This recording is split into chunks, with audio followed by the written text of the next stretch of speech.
Today we will be making long grain white rice in the Instant Pot.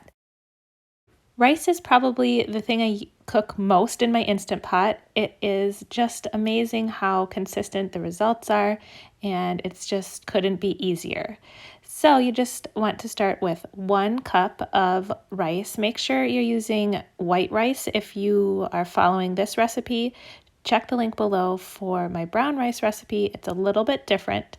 But first you're going to want to really rinse the rice well, and then once it's rinsed, add it to the Instant Pot. I have 1 cup of rice to 1 cup of water.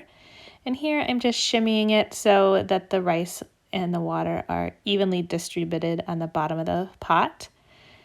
And it's time to put the lid on. So I put it on sealing and manual 3 minutes on high pressure. So when the timer goes off, I am not going to release the valve at the top. I'm going to let it naturally release. Here you can see the pin has dropped. It took 5 minutes for that to happen. And now I'm just fluffing the rice with a fork, and you can see how perfect it is. So if you are new to the Instant Pot and have been a little bit nervous to get started, why don't you give this rice a chance? It is super easy, and I know you can do it. With my rice today, I ended up using it for a fried rice. So I was able to get all the ingredients ready on the stove and then just add the rice in at the end, and it turned out amazing.